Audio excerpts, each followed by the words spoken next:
You talk about logic versus emotion, and we all know that people are buying based on emotions, but sometimes we believe that people will buy based on logic. Can you talk to the relationship between buying based on emotions versus logic and why we buy based on emotions? The sort of ratio of logic to emotion in any purchase varies a lot primarily depending on the product category, to some degree also Mm, on the customer. For example, if you are marketing fragrances, you are going to market primarily with emotional imagery. You look at fragrance ads, you don't see appeals to logic that, our perfume lasts 27% longer than the leading brand, according to our lab studies. You don't see 83% customers preferred our fragrance to this other brand in a blind test.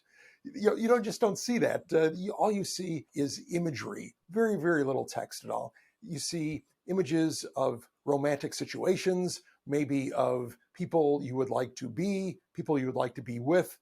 That is almost completely emotional marketing. And mm. the prices of fragrances kind of indicate that, because it's pretty hard to logically justify, It's paying a massive amount of money for half expensive. an ounce of something. On the other hand, if you're selling industrial machinery in the B2B market, you are going to skew heavily toward that logical, rational side of things. You are going to Mhm. have to furnish a lot of information about the product, its characteristics, about logistics. When can this be delivered? Because if it's not on time, then it's going to shut the plant down. What kind of warranties are there? What kind of service is there? If this thing breaks down, what's going to happen? Or if it fails? There are a million very important logical, rational questions that often need to be answered in a B2B situation.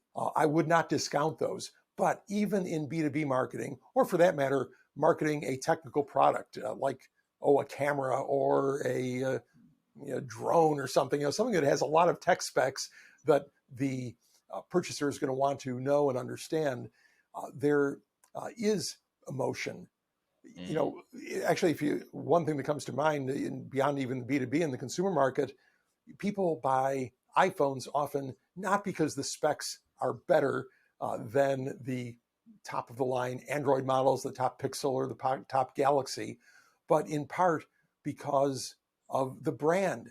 They want to be part of the Apple brand. Particularly younger consumers heavily favor Apple Mm. because all of their peers are using Apple, and they would look weird when they're messaging back and forth if they didn't have an Apple phone. So, there are these non-conscious drivers that affect that. That's more of an emotional decision. They don't look at the specs on the camera and say, "Wow, this one has 10 more megapixels," or the telephoto lens is a little bit better.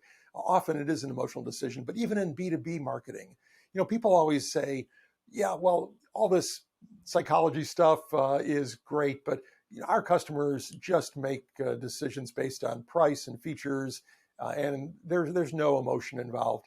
But that's not true. Yeah. It's simply not true. There are many things that can enter into a B2B decision.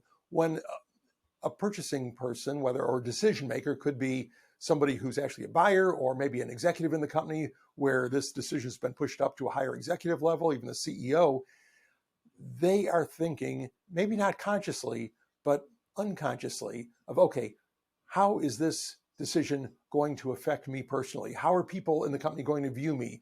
What happens if it turns out to be a great decision?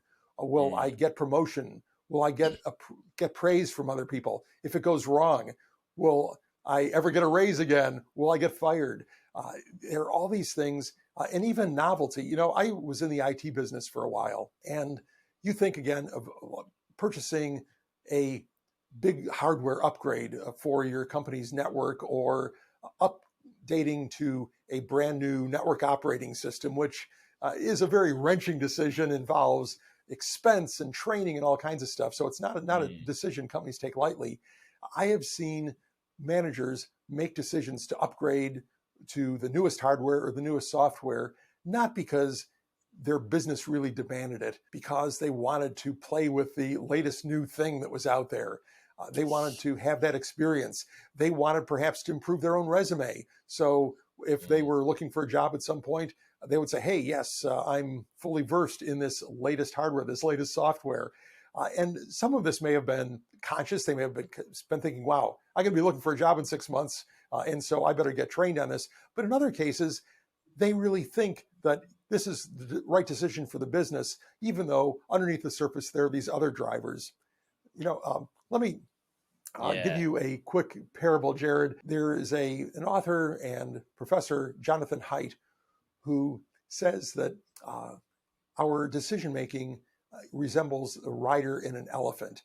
You have a human sitting on top of an elephant, and the human often thinks that he's in control of where the elephant is going, but really it's the elephant. And in the metaphor, basically the elephant is our emotional state, our emotional decision making. And the rider is this little rational, logical piece on top. And according to Haidt, elephant is the one that decides where the pair is going. The rider may think he's in control, but really the only thing that's left is for the rider to explain where the pair went and why. This is not parable or metaphor of his is relatively new. It's a few years old. For decades, advertisers, salespeople have said that people buy with emotion and justify with logic. And that really sounds a lot like the elephant making the decision and the rider saying, this is why we made that decision.